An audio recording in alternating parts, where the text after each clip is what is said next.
পৃথিবীতে যত মা আছেন সকল মাই তাদের সন্তানকে মানুষ করে অনেক কষ্ট করে। কেউ স্বচ্ছন্দে স্বচ্ছলে জীবনযাপন করে সন্তানকে মানুষ করে, কেউ আবার খুব কষ্ট করে সন্তানদের মানুষ করে। তো এক মা তার স্বামীকে নিয়ে সন্তানকে নিয়ে বেশ ভালোই কাটছিল, তবে তাদের খুব গ্রামে বাড়ি ছিল। তো সেই গ্রামে তাদের প্রচুর জমি জায়গা ছিল। জমি জায়গা থাকার জন্য তাদের কোনো অসুবিধা হয়নি। সন্তানকে নিয়ে তারা মাঝে মাঝে হয়তো শহরে আসতো, কেননা পড়াশোনা যখন বড় হলো, পড়াশোনা চাকরি বাকরির জন্য তাদের শহরে আসতে হতো। তো এইরকমভাবে চলতে চলতে ছেলে একদিন বড় হলো। বড় হওয়ার পরে ছেলে চাকরি পেল। সে চাকরি পেল সে বাইরে, মানে গ্রাম থেকে অনেক দূরে। তো মা সেখানে যেতে চাইতো না, কেননা ওই দমবন্ধ পরিবেশে মা বলতো না আমি গিয়ে থাকবো না। বাবা তো যেতে চাইতোই না, মাও যেতে চাইতো না। তবে 2-4 দিনের জন্য হয়তো বাবা মা মিলে গেল, একটু ঘুরলো, আবার চলে আসলো। তারপরে ছেলের বিয়ে হয়, ছেলেরও সন্তান হয়। সন্তান হওয়ার পরে তাদের সংসার তাদের মতো চলে, তারাও মাঝে মাঝে গ্রামে ঘুরতে আসে, বাবা মাও যায়। এখন তো বেশিরভাগ সন্তানই ছেলে হোক মেয়ে হোক যাই হোক যার, তো সবাই বাইরেই থাকে বেশি, কেননা দেশে তো কাজ তারা ঠিকঠাক পায় না। আর কাজ পেলেও তাদের মায়না খুবই কম, যার জন্য ছেলেমেয়েরা বেশিরভাগই যে কাজই করুক না কেন বাইরে চলে যায়। তো বাইরে থাকাকালীন তখন মা বাবাকে অনেকবার বলেছিল তোমরা চলে এসো, তোমাদের ওখানে বাড়িঘর বিক্রি করে চলে এসো। তো মা বাবা বলতো যে এত জমি জায়গা বিক্রি করে চলে যাব, মায়া আছে টান আছে না, অনেক কষ্ট করে সেই সম্পত্তি তৈরি করা হয়েছিল। তা তুই আমাদের একমাত্র সন্তান, তোর জন্য থাকুক না, তোর যতই টাকা পয়সা থাকুক না কেন, সম্পত্তি থাকলে তো কোনো অসুবিধা নেই, থাক না গ্রামে, গ্রামের মানুষরা তো আর খারাপ না, নিয়েও নিচ্ছে না। তা হঠাৎ একদিনকে সেই প্রমীলা দেবীর স্বামী গত হন।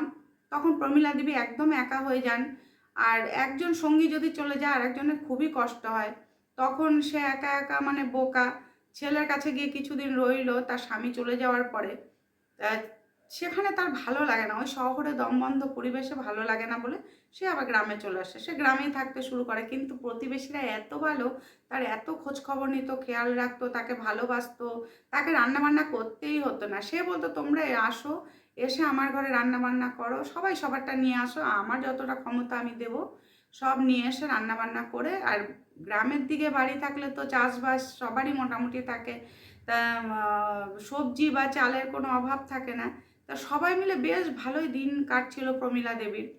তা একদিনকে ছেলে বললো মা তুমি চলে এসো, এবং পাড়ার লোকজনও বললো তুমি একা একা কেন থাকো, ছেলেও বাইরে থাকে, ছেলের কাছে গিয়ে থাকতে পারো না, তোমার ছেলে এত ডাকে তুমি যাও না, ছেলের কাছে গিয়ে থাকো। তো প্রমীলা দেবী খুব মায়ায় পড়ে গেছে গ্রামের বাড়ির। তো সে স্বামীর ভিটে ছেড়ে কিছুতেই আর আসতে চায় না। তারপর ছেলে একদিন বললো মা চলো। তো যাই হোক মাকে নিয়ে আসলো। মা যখন ছেলের বাড়িতে আসলো তখন সে দেখলো ছেলে প্রমোটার লাগিয়ে তার গ্রামের বাড়ি বিক্রি করতে চাইছে।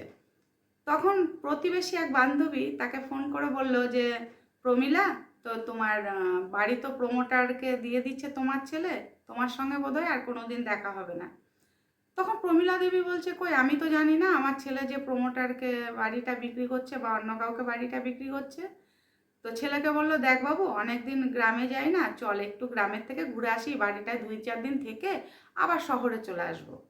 তখন ছেলে ভেবেছে হয়তো মা জানে না, মাকে নিয়ে গেছে গ্রামের বাড়ি। গ্রামের বাড়ি গেছে পরে ছেলেকে বলেছে তুমি এখন তোমার জায়গায় চলে যাও, আমি এখান থেকে কোনোদিনও যাবো না, চেষ্টা করছো তো বাড়ি বিক্রি করার, কোনোদিনও এই বাড়ি বিক্রি হবে না, অন্তত আমি যতদিন জীবিত আছি। এই যে গ্রামের মানুষগুলো দেখছো আমাকে এত ভালোবাসে, আমার বাড়িঘর আগলে রেখেছে, পরিষ্কার করে রেখেছে, জমি জায়গাগুলোকে চাষবাস করছে, এরা হচ্ছে আমার প্রাণ। তোমার জন্য যতটুকু রাখার আমি রাখবো, আর সমস্ত কিছু আমি গ্রামের মানুষদের বিলি করে দিয়ে যাবো, কিন্তু আমৃত্যু পর্যন্ত আমারই থাকবে। আমার যখন গত হবে তখন কিন্তু এই সব সম্পত্তি তুমি পাবে না, কিছুটা তুমি পেলেও আমি কিছুটা কিন্তু আমার গ্রামের মানুষদের আমি দিয়ে যাব, যারা যে চাষবাস করছে তাই চাষবাসের জমি আমি তাদেরকেই দিয়ে যাব। কেননা যারা আমাকে ভালোবাসে, যারা আমাকে দেখছে, তাদেরকে দেওয়া আমার উচিত এবং তাদেরকে ঠকানো আমার উচিত নয়।